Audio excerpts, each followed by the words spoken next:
Growth Over Grades podcast, where we talk about education ideas and topics that matter most to our Spaces EDU educator community. I'm your host, Melody McAllister, educator advocate for Spaces EDU, your solution for digital documentation and assessment of student learning for all.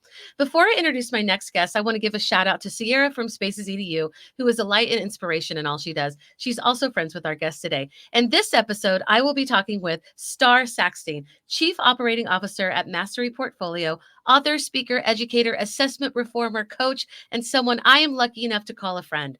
One of my favorite moments at ISTE this past year was getting time to really talk with Starr. We are more than just our social media labels that and what they say that we are. We are whole people. And something that I love about Starr is her ability to be real and present in the moment, even in a busy conference. Starr has written numerous books and articles about ways to help students and teachers learn or teach in a more natural way that respects the agency of both.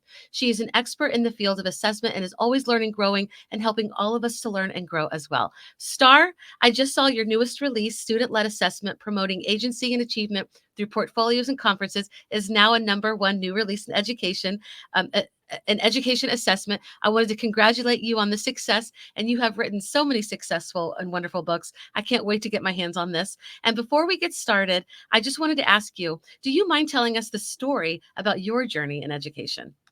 Sure. So, first of all, thank you for having me on. And I am so excited to be with you today, Melody, as well. And I enjoyed that moment. Like, we just happened to run into each other at that moment at ISTE last year. And it's always good when I get to run into you and get to spend some time. So, for me, I think when I came into education, I started in New York City public schools and quickly learned that the way I was taught was not going to work for the students I was teaching. I Mhm. can't honestly say that my experience in my teacher ed program really prepared me in any real sense for what I was going to experience when I got into New York City public schools. I had gone alternative route to get my license, so that means I didn't do student teaching and I didn't do a lot of the hoops a lot of folks have to jump through because I had a job and I was taking my classes at the same time. They allowed me to go into the classroom as long as I passed my certification tests before I finished my program so that I Mm. could be teaching and getting my master's at the same time. And during that time, I learned a lot about what kids need, a lot about my own ignorance, and a lot about what wasn't going to work if I was going to be the kind of teacher I always hoped I would be, the kind kids remembered. The one thing I did really well from the very beginning, despite my ignorance and lack of pedagogical sort of chops, was that I connected with kids. Yeah. Um, I think they saw very early on that I cared, and I think that that caring is what made them show up for me when they weren't showing up for other people. And their success was something that was really important to me too, so that made me question the kinds of things that were done to me. For example, the penalties for late Mm. work, compliance issues in class. So, like, at that early point in my career, I didn't know I could do it another way. I just knew that what I was doing wasn't working. And I broke a few rules here and there despite not being tenured and really tried to bend over backwards so that my kids at least wanted to show up and Yeah. we could kind of play with all of the other stuff on the inside of, what our classroom looked like when the door was shut. Um, I went to a suburban school for a little bit, for a couple of years, and basically learned very quickly that I did not like working with affluent white kids. I know that Mm. probably sounds weird, but seeing as I was an affluent white kid, that environment just wasn't, I don't know, it wasn't where I felt I could make the biggest Right. impact. I could honestly say that I still speak to a lot of my students from that school that I was in, and kids are kids, and I did love working with them, and they came with a totally different set of challenges and needs that I didn't even think were a thing until I was there. And Mhm. so I went back to New York City after those 2 years and then spent the remainder of my 16 years in the classroom in New York City public schools, and had the opportunity to really test out all the stuff folks have read about. So like the folks who have read Hacking Assessment, that all happened from my classroom. Things weren't working. And so um, I like to joke that my superpower as an educator is finding and exploiting loopholes. So like trying to figure out the way to get my kids what they needed while still flying far enough under the radar where no one was gonna notice that I wasn't doing anything they asked me to do, and also was meeting the needs of the kiddos that were in my space. Yeah. And That's really, tricky. That is it not easy. it's not, but I will say, when you have the support of the kids in your room, it does make a lot of that other stuff easier. So, like, when I availed myself from, thinking that I knew everything, that I was the only Yes. person in the room who had any level of expertise to share with the group, when I stopped expecting kids to sit in rows, when I stopped giving tests, when I stopped grading kids, when it became a shared community of learning in that space where I no longer felt the pressure to know everything before I walked into something and understood that I could construct meaning with kids instead of for them. I think there was a fundamental shift in the way Yeah. that I was as a teacher and who I wanted to be around my kids and how they made me better by opening that dialogue that kind of nurtured and fostered their own interest in what was going on, and they could really ask me anything they wanted to, and I think that I've always sort of been comfortable being my whole self in the classroom. Like, for example, we talk about before we got on, we talked about social media a little bit. I Mhm. remember when social media started really widespread, and I was a high school journalism teacher, so part of being able to give my kids a really robust understanding of how to be ahead of the curve in journalism, I had to start getting really comfortable with social media because how could I ignore that? Because that was the field, the direction that journalism was going in at that time. And what I realized as I was learning about social media, people are like, "Do you have a personal account and a professional account?" And I was like, "I am one whole person and Yes. I have one account, and in that account you get all of me, the polished pieces and then the regular pieces too, the pieces that are me putting my foot in my mouth from time to time, me making a lot of mistakes and very comfortably owning them, sometimes uncomfortably owning them, but owning them nonetheless and learning from them more importantly, because, when you're around adolescents, you kind of have to do the things you expect them to do if you want them to do it. So, Yeah. Well, this is why I love you. This is everything you're saying is resonating. And just when you said the shared community of learning, I think that is like the golden everything, what you want to have with your students in a classroom where learning is happening. It's not about grades, it's not mm, about this high stress environment, but where you're connecting. And we're going to talk about assessment. We're going to talk about student portfolios and conferences. But what you said earlier, it starts with connection. It starts with relationships. And there are people that are like, relationships, let's stop talking about that. We say it too much, but it's all where we start. You cannot get to any of these higher learning skills until you've established that foundation. And what you're totally. saying actually really resonates me. I've had some similar in my past and previous years in education where I had the opportunity to go coach at a affluent school that literally had um, like I don't even think they really needed me. I don't even know why that I was going to be hired there, but I ended up staying at the school that I was teaching at because I felt like the impact was going to be there. So what you're sharing is to me is just I love it and I respect it so much. So thank you. And I kind of know the answer to this, but for anybody who is listening, what gets you really excited about in education these days? So, I mean, I'm like an assessment sort of nerd from like way back. But the kids and the needs of the kids, and also just people's awareness to start acknowledging things that are broken. Like, I had Yes. hoped post-COVID that some of the changes that were happening during COVID were gonna stick a little bit more than they did, and Yeah. recently, I was at Learning Forward last week, and Chris Emden did the keynote there, and his work definitely has resonated with me for a very long time. His For White Folks Who Teach in the Hood and Everyone, and Everyone Else kind of thing, like that book really spoke to me at that time. And now I'm listening to his new book. I think it's Ratchet. What is it called? It's like Ratchet Education or Ratchet something. But it I'm really enjoying it, and I'm finding it very validating. So what gets me excited about education is that folks are starting to acknowledge that the old way, the traditional way, is not good for kids. And that, assessment is a part of that, but culture is the biggest piece. This Mhm. idea that structures in education that have been around since our system has been started are oppressive to children Yeah. today. So it makes me really excited that more people are talking about it, more people are acknowledging it, and more people are doing their damnedest to make Yeah. change about it.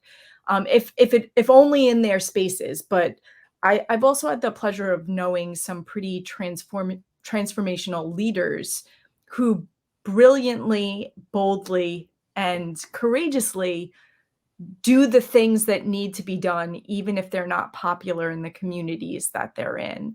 Mhm. It's really hard sometimes to be the leader who has to do the hard thing. It's one thing when you're a teacher in a classroom and you could shut the door and yes everyone to death on the outside, but then do what you need on the inside.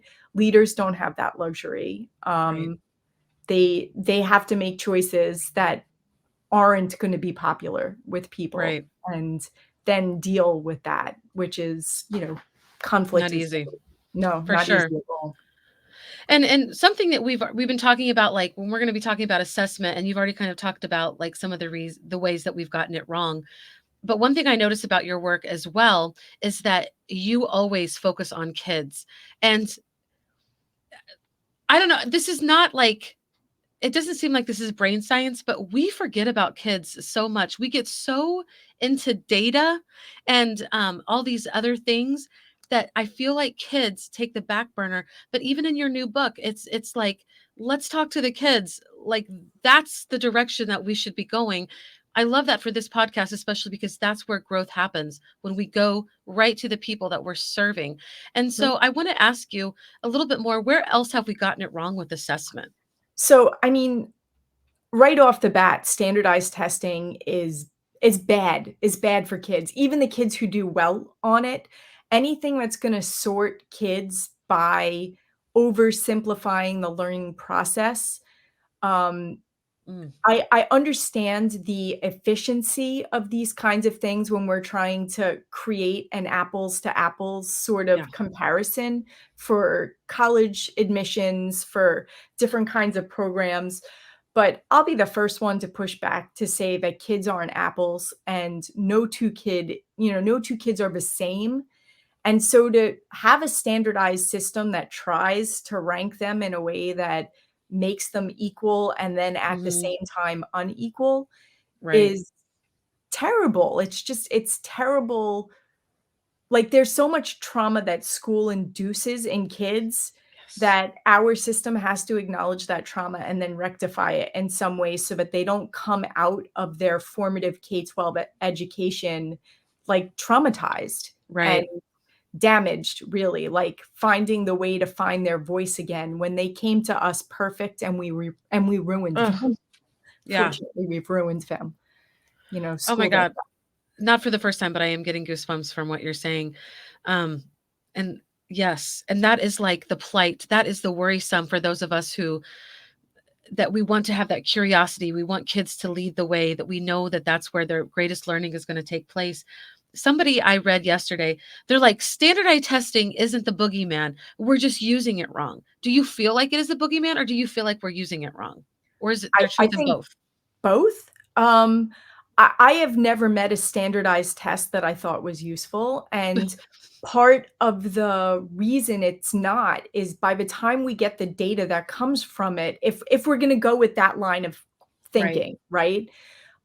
We don't get the data about how kids did until well after we can do anything about it. right. So, like, now I find out in the summertime how my kids did last year. That's not gonna impact my instruction in any way because by the time I come back in the fall, I have different kids with different needs, Right. and there's no saying that what I learned from the last group, I mean, aside from the we always learn from what we're doing and we make adjustments, but the direct impact of what that one exam did for the kids that were sitting isn't going to do very much because the test changes too. So like maybe that year the specific skill set and content that they covered was one thing and maybe my kids did crap on it because I didn't really teach that specific thing. If I'm a social studies teacher, maybe I didn't lean in there, or if I'm a science Mhm. teacher in those ways. But that there's no guarantee when those kids take that test again next year, but if I lean into those topics now, that those are gonna be the topics that show up next year as well because they just showed up the year before. So Right. I think that education in general needs to be more of a dialogue with Yeah. kids. It needs to be more of like a partnership. So, like, Yeah. by the time I was towards the end of my classroom run, before I was an instructional coach and before I became a leader, I was co-constructing curriculum with my kids because there's a lot of inequity that's placed in curriculum too, in terms of our representations not really doing a great Mhm. job of bringing kids into what that looks like. So, teaching kids about assessment design, which I spent time in class doing, bringing metacognition into the class so that I had a better understanding of trying to make visible the things that which the classroom didn't make visible already, giving kids the tools to talk about their learning in a meaningful way, and then giving myself the permission to be as flexible as I needed to be to address the things I was learning from kids in that space.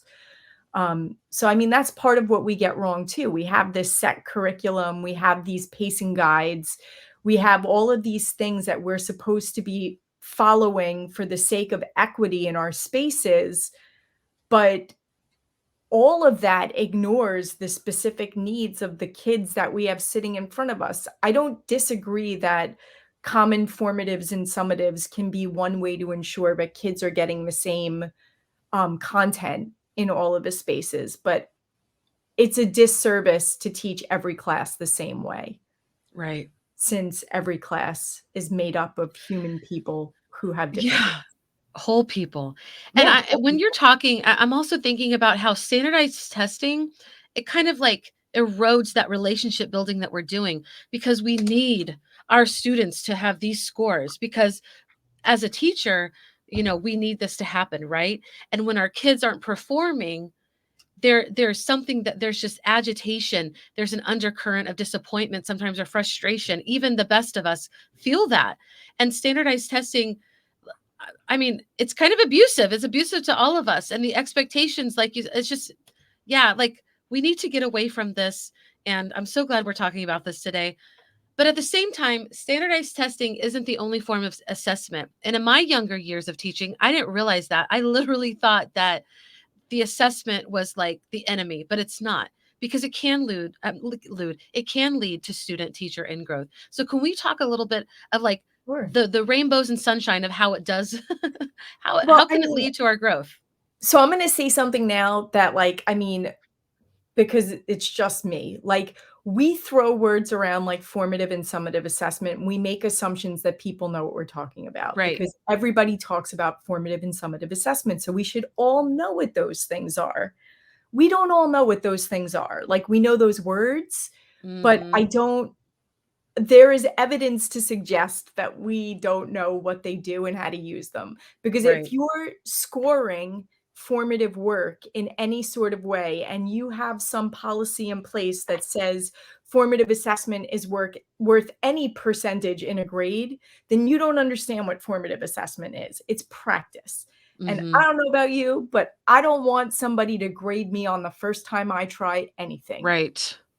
because it is not going to be my best effort. That doesn't mean don't give me feedback. That doesn't mean don't give me multiple opportunities. What that means is this is my first try. And if you want me to try again, I'm going to need a lot of encouragement because it's highly unlikely that I'm going to get it right the first time. Or even, like if it's a nuanced scenario, like I might not get it as well as I can, even if on the surface it appears like I've gotten it. Right. So, how can assessment and lead to teacher and student growth? It lives in the feedback. So, Mm, divorcing grades from the conversation, giving kids vocabulary to advocate for themselves.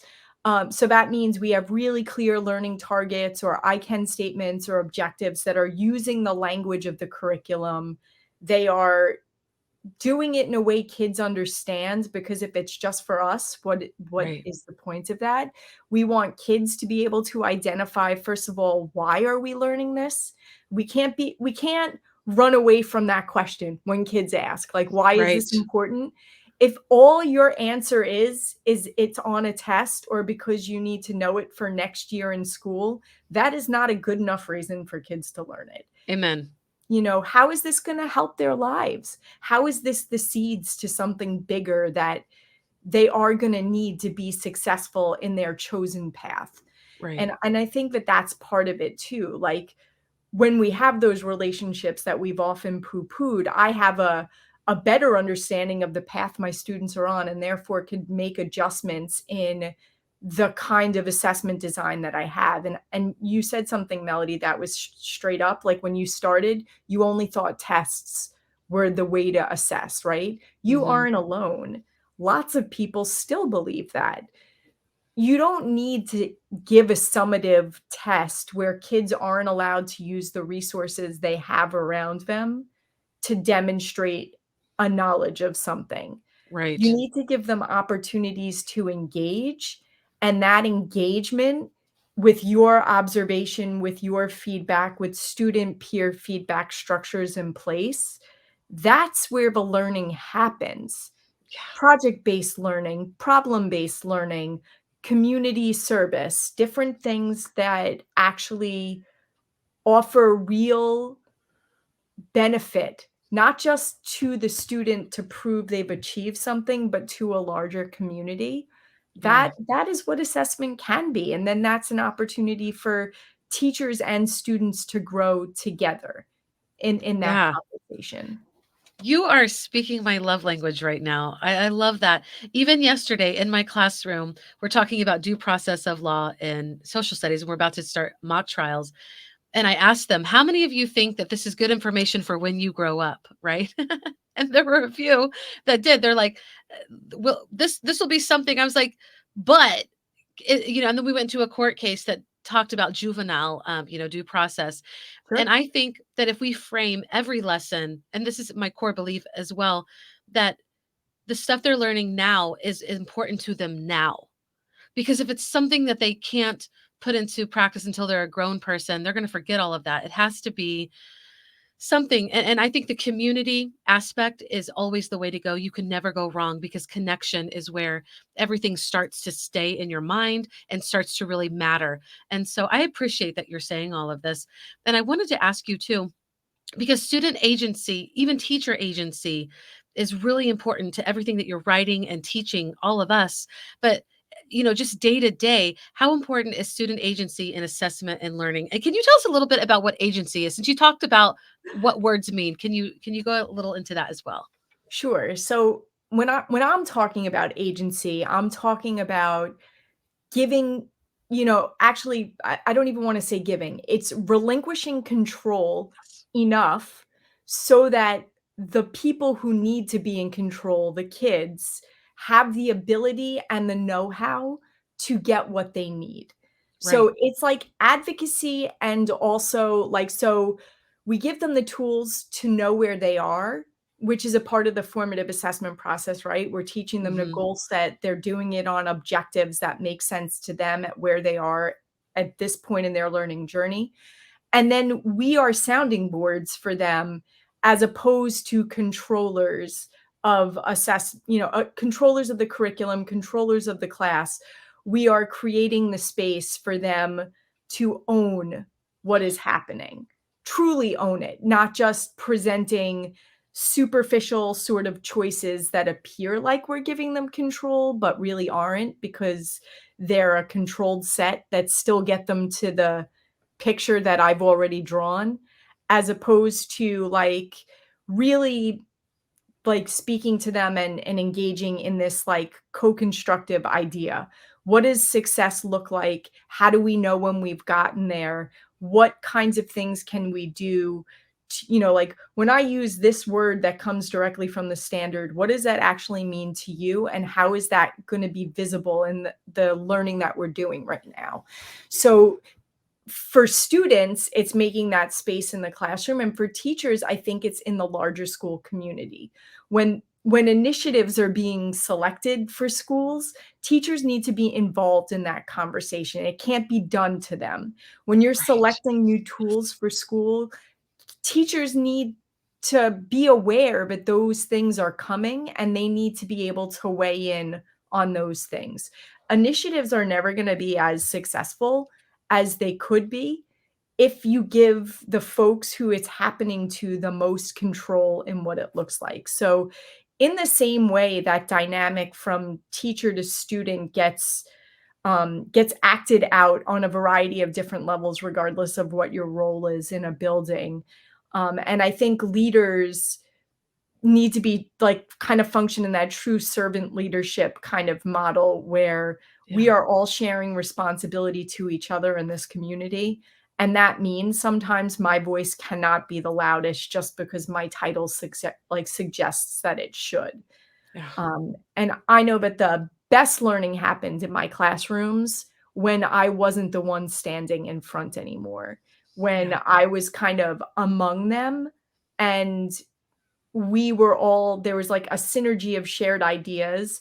And even though I may have read a text 10 more times than they have, and I might be more, close, like understanding of the text, their context and their understanding of it always offered a different insight than what I would have brought as a middle-aged white person reading a text that's been around for a long time, um, and reading it multiple times, and maybe Yeah. even having read it in my youth first when I was in school and then teaching it to kids later.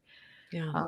So I mean, I think that that's really what agency is about. It's giving folks the options that are out there, really challenging them to find a path that works for them, and then honoring it when they make that choice, like Ah, making sure every kid in the room has that opportunity. I love that. And I got to see that this last quarter when we did our student-led conferences. And I loved stepping away because generally in my career, I've always been the one leading the conferences. But this year I got to see it in a successful way. And the agency that the students took upon themselves, it meant that conferences didn't last for 15, strict minutes and then move on to the next person. I got to watch students excitedly, and we're going to talk about portfolios in just a minute, but open up their portfolios and talk about every single item that they put in there. And not just the link that the parents, they sat there. I had some parents that sat there for 20 minutes. I had parents that sat there for an hour and a half. As long as the students were excited and explaining, everybody at that table was just so involved. I got to see multi generations sitting at a student led conference where there was a grandparent, a parent, baby sister, baby brother. Like it was just so amazing to see that in action. And I've never seen that before, to be honest with you. And, my son and my daughter last year, we went through some student led conferences, but I had never seen it this successful. So I got really excited that we're going to talk about that today. And students get really excited when they're the ones controlling the dialogue and get Yeah. to express. And then of course there was a need for me. I got to talk to all the parents as they came and left. And if there were any concerns, we got to talk together.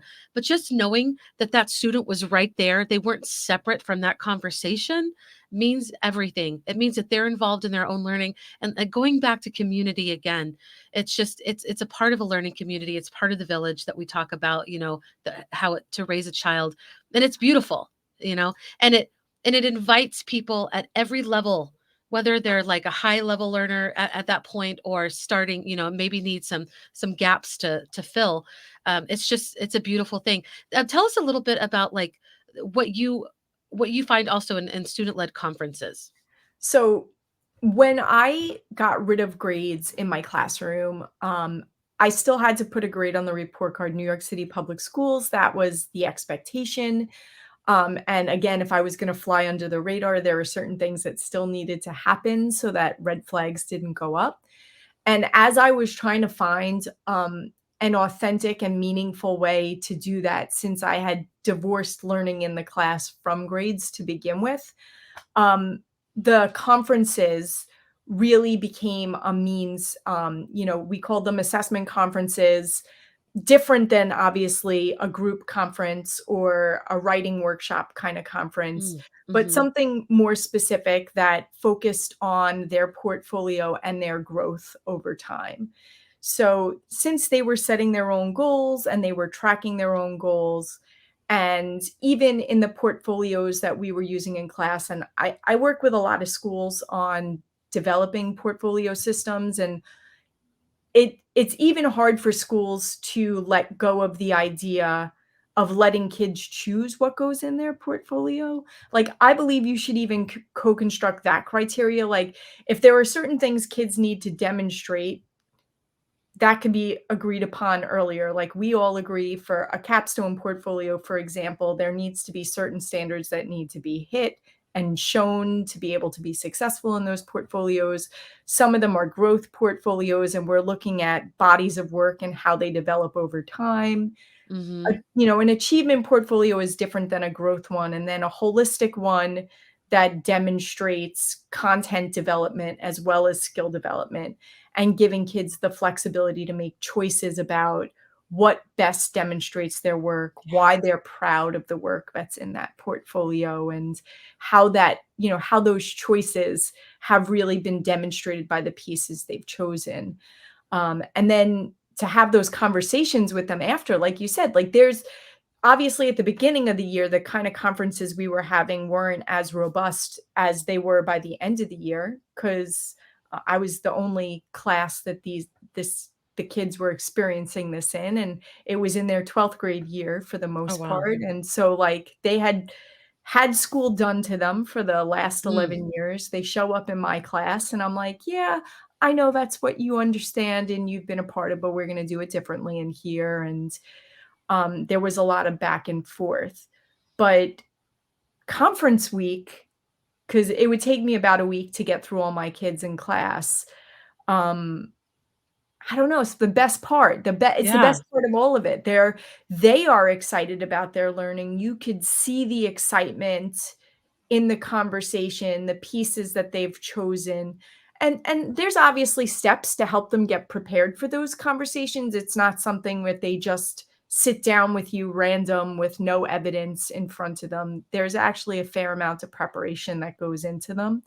But like you said, by the end of the year, I barely spoke at all. It was more like, you tell me what your learning is on these core group of standards, select the pieces of evidence that you really want to talk about. And then I was really just there to make sure that they had the opportunity to highlight everything I knew they had to highlight.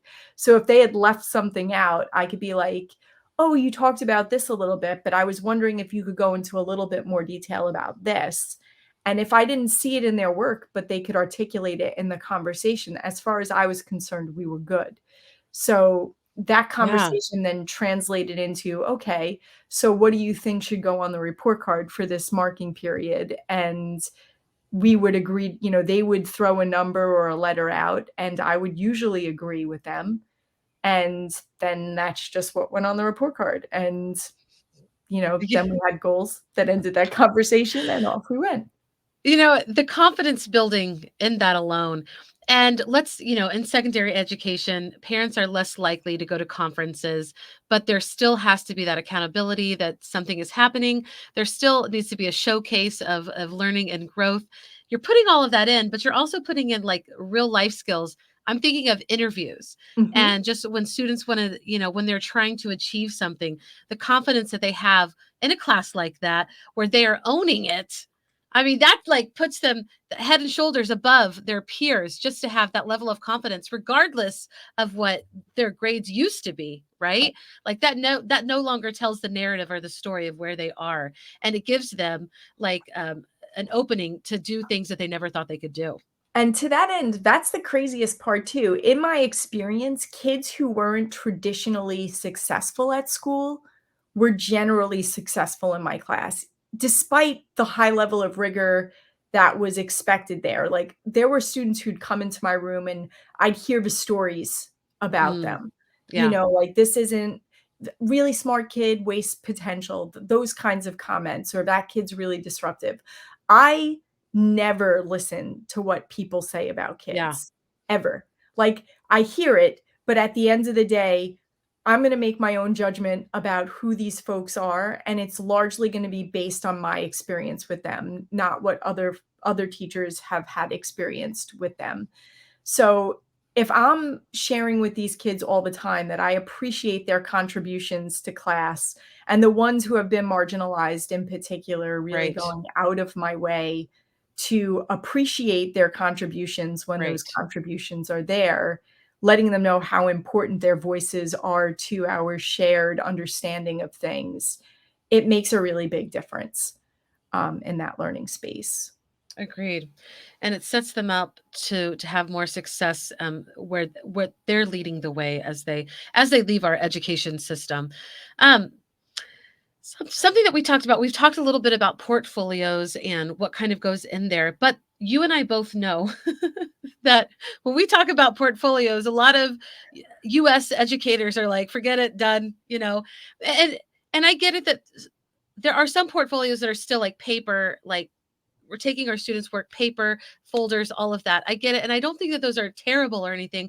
I don't, I will say that mine got lost when I moved schools when I was younger. So I don't even have a portfolio that was paper because it was lost. So but I wonder what is the resistance? I feel like whenever I talk about this with educators around me, and not necessarily at the school. So if anybody that I work with, that's different. I work at a different place, but there's just some resistance. And even I used to feel that resistance to portfolios, especially compared to some educators that I know internationally. What are your thoughts on this? So, I think resistance has a lot to do with fear, of worry that you're not gonna be able to do something well, not really understanding what something is, and I think rather than approaching things like portfolio or ungrading or reflection in a manner that, like, approaching it with curiosity as opposed to approaching it with fear, Mm, I think that US educators, unfortunately, also have a fair amount of trauma from the last few decades of how far education has swung in a variety of different directions. That portfolio is a part of that, like, hot button sort of, "Oh, we tried that a decade ago and it didn't work, so it's not gonna work now." Um, I often tell schools when I'm working with them that if you're asking for support on your grading policies and your portfolio, you've missed the first 5 steps in a process mm, that needs to change. Like, that's the end result of all the work you're gonna do, but really, we have to start with clarity. We have to decide on what's important. We have to shift to a culture of learning. Instructional practices need to change. Dynamics in classrooms need to shift, mm, and when you use a word like portfolio that does drum up a lot of this imagery that's very different from traditional systems, those who have the most to gain from traditional systems are going to be resistant to letting them go. So I was at a conference with IAFOR, IAFOR in Barcelona in September.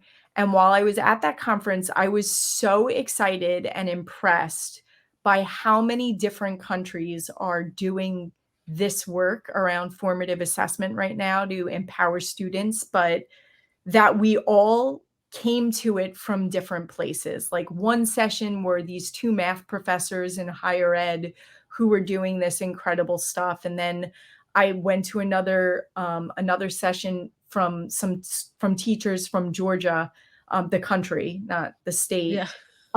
And so, like, Finland, Norway, all the Scandinavian countries, Australia, South Africa. I I was so excited to see that I wasn't the only one at this conference presenting on something specific to a shift in grading and assessment process practices. And there is just such a bigger willingness in those places too. Those standardized testing isn't as prevalent as it is here. Whereas I did have one person in my session who was from South Korea, and I had presented in South Korea a bunch of years ago. I was very ignorant to their culture when I presented there, and when we got into the Q&A session afterwards, I don't think any teacher in the room disagreed with what I said, but there was such pushback because of parents in the community and expectation for grades and the high level of competition in the culture that it really depends on the culture you live in and what they're going to tolerate and how much you can shift without breaking beliefs that happen in your proper. I mean, Right. going to these international conferences have really also helped me adjust my lens. As Americans, we tend to think what we do is the best, Right. which it's humbling to be around a lot of other educators doing really cool stuff that is nothing like what you've done Right. and doing it inside of systems that have very different values than yours do. You summed it up so well, and even our neighbors, our Canadian neighbors, Yes, so are doing Canada's so so. far ahead. Yeah, they're doing it great. I mean, Spaces EDU is Canadian, so but I've learned a lot just working with them. That and again, I don't know if this is ignorant of me, but that portfolios are actually a part of assessment. I did not realize that until 2 years ago. So and I love that you made that connection that those countries that are really putting a lot of effort into portfolios are not necessarily putting that same kind of effort into standardized testing, a little or at all. So that's really interesting to chew on and think. We've talked a lot, and I want to respect your time. And also, anybody that's listening, I hope that you have stayed up with us because this is just for me, this is fun. It's like we're talking about awesome things that have a major impact on our students and our teachers and just learning outcomes in general. And so, if somebody is listening and they're like, I've never done any of this before, some of these words are new, but I like that it's student led, I like that it's student centered. Where would you suggest that these teachers start? Like just the entryway of being more student led, like as opposed to our traditional system. Okay, so there's a couple of things you could do right away. First of all, stop grading everything. I'm not saying throw out grades completely. I'm just saying stop grading everything. You're killing yourself and you're killing them. So just stop. Feedback doesn't only have to be written on assignments while you're doing it. It counts if you have a truly student-centered space where the learners are doing projects and you're listening in on conversations, and while you're listening in, you're providing feedback that you're expecting them to take. That is just as valid as you writing all over a piece of paper and giving them that feedback in that way.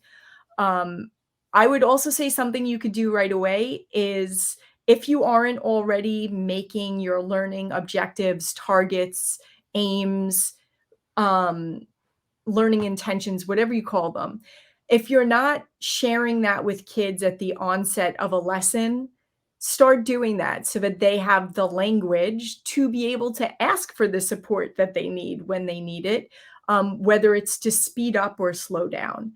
Hmm. And then to that end, goal setting, like considering the entire formative assessment process instead of thinking of formative assessment as like discrete things that we do to check for understanding. The formative assessment process is that clarity work. It's learning targets, success criteria, it's metacognition, it's goal setting, it's doing all of Yeah. these things. And you don't need to do all of it to have an impact. You could just have kids set goals at the beginning of the week and then check in on those goals at the end of the week. If you don't want to do it that frequently, you could do it at the beginning of a semester, or a trimester, or whatever you're using in your school. You could also bring metacognition into your classrooms. It's another way to invite their voice into the conversation if you're not comfortable yet throwing out all of the traditional pieces, that's one way to at least get their thoughts about learning into the conversation about how you assess. And then I would also challenge you to think about your learning environment. Mhm. Do you have your kids sitting in rows? Are they sitting with partners? Or, have you gotten rid of one-armed bandits, so to speak, like those single seaters? I'm not saying get rid of all of them because some kids like working alone, so you'll have a few of them in the room, but maybe have other kind of work environments in your space. And then are you letting kids choose? Right. Today I feel like working alone. I don't want to work with a group, or I really need to collaborate with my classmates today. So I mean, I think that there's, depending on what content you teach, what level you teach, there are lots of different things you could do right away with that will have high impact but will take little effort. And sometimes it's just a matter of adjusting your pacing, giving some different options for how students can demonstrate learning.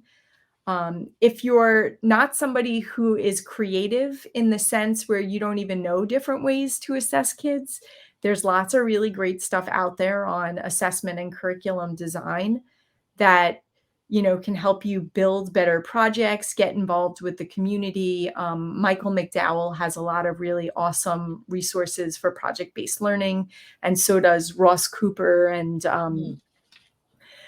I think Erin. I'm forgetting Erin's last name right now. His Is co-author on his project yes. books. I will put them in the show notes. I am forgetting her name as well. Her book is right behind me, but but I will put that in the show notes. Yes.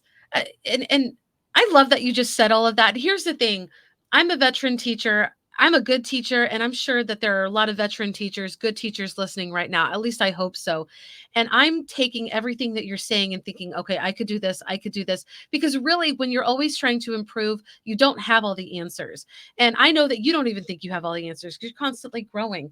Yep. And there's always little places. And I'm thinking to myself while you're saying all of this, I'm thinking, I wonder if my students know that they have more choice, or am I giving them that choice more than uh, as much as I think that I am? And so I'm reflecting on everything that you're saying. And I just want to say to anybody that maybe this is new, just start a little at a time. You're not going to be able to get to the end game for maybe a couple more years. It depends on how you go about learning and failing and how comfortable you are with that. But just remember, I just want to say too that failing is okay in this because it just leads you to do better the next time, and it's not wasted. It just grows you, it grows your students. And something that you've said over and over and over, Star, is that dialogue is so important. And I want to say this as well. I have 5 children that I talk to all of the time. And I feel like I'm not a great mom in a lot of aspects, but I will say that talking to kids, we don't do it enough. They have so much to say. And that's how we learn from them, and that's also how they learn from us, those wonderful conversations. So even if that's one thing that you do this week or this month or this quarter, you're already starting the entryway into being more student led if you open up that conversation piece. And to that end too, like making space for it. Like Yes. if you stop talking for 5 minutes, just start with 5 minutes, right? And you make space for kids to fill that 5 minutes you didn't talk instead, you're already ahead of the game because 5 minutes is gonna be uncomfortable in the beginning, but before you know it, you'll only be speaking for 5 minutes, and the rest of the time you've made space for kids to kinda do what they need to do in this space. And the other thing I wanted to acknowledge, which you did so beautifully, Melody, is like modeling some of these behaviors for kids is Yes. essential. Like, it's okay to say to kids, "Ooh, I got that wrong." Like, show them that making a mistake is actually a positive thing that offers a growth opportunity. Be a learner first Mm. so that, like, if you don't know everything and you give yourself permission to be honest about that in front of your students, they are gonna be more okay not knowing something and having the courage to ask that question that they might not have been comfortable asking, and even encourage them to disagree with you sometimes. Like once in the middle of a debate, and I have it somewhere in my office, I still have it somewhere handy. One of my students was talking and, I said something and they kind of like clammed up a little bit. And I was like, listen, you don't have to agree with everything I say. I might be your teacher, but I'm still a human being and don't know everything. And maybe something that I'm thinking is flawed. So I welcome your disagreement. I am not threatened by it. I would rather you say, you know what, Miss Saxene, in this experience, in my experience, that isn't how it looks. All right, well, now I'm curious. How does it look? What do you need? And if we don't give kids the space to be seen in a way they want to be seen, we're never going to meet their needs. So we need to talk less, listen more, and really create an environment that needs them to be the most important people in those spaces. Ah, I love that. That is I'm just going to say that's where we're ending this podcast today. Thank you so much. Thank you to everyone who's listened. Thank you, Star, for joining today. This has been so enlightening for me. I love when I can go away from a conversation with an educator leader where I'm going to go back into my own classroom and be better, knowing that I have even more information and tools in my toolkit. So thank you for everything today and for joining us. And congratulations again on your number one newest release. So cool. I will also be putting Star's books in the show's notes because you got to check them out, y'all. And any last words, Star, before we say goodbye? Nah, I think I'm good. I hope, anybody could always reach out to me at Miss Saxstein on the platform formerly known as Twitter. On LinkedIn, I'm kind of on more than Twitter these days. So, like I'm always open to have these conversations and I'm always looking to learn new stuff too. So please don't hesitate to reach out. And if you can see her in person, you should. I have got to listen to her in different presentations and coming out even better. Thank you again for listening. We will see you again next time, y'all. Have a great one. And thanks for listening to Growth Over Grades.